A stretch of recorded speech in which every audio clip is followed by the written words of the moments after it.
در ناحیه فرخور نوروز جهانی در سطح بلند فرهنگی جشن گرفته شد و شیده به نوروز در مرکز ناحیه شهرچه جشنواره نوروز تشکیل کرده شد. در نوروزگاه تشکیلات مؤسسه‌های ناحیه، جماعت‌های دهات نامگوی استحصال محصولات داخلی را به نمایش گذاشتند.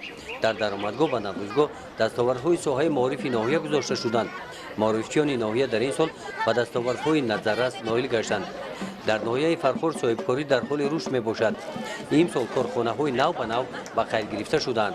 در سمت کارکرد محصولات شیری، کارخانه کارکرد شیر به نتیجه‌های نظررس دایل شده است.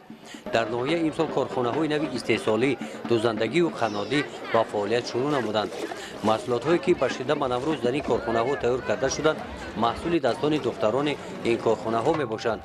در سمت رشد ساحه ورزش این ناحیه به نتیجه خوب نائل گشته است. فوتبالبازان حاصلات ناحیه فرخور در این سال به لیگ عالی مملکت را خط گرفتند. جشن تنتنوی نوروز جهانی در میدان ورزشگاه ناحیه گذشت. در این ورزشگاه 10,000 جای نشست موجود است. اشتراکچیان جشنواره نوروزی از 10,000 نفر زیاد بودند. رئیس ناحیه فرخور ساکنان ناحیه را بخشیده به جشن عید نوروز تبریک نمود. در این جشنواره توی خدنسور 60 نفر کودکان از عائله‌های احتیاجمند گذرانده شده با 10 جفت نوخانه‌داران شهادتنامه عقد و نکاح سپاریده شد.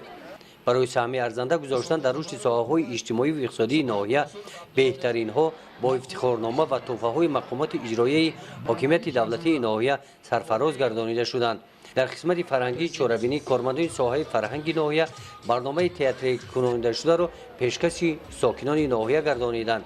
در جنبش چاره‌بینی به نفرانی که در چنین سطح بلند دایر نمودن این چاره‌بینی سهم گذاشتند با تحفه‌های مقامات اجرایی حاکمیت دولتی ناحیه قدر کرده شدند.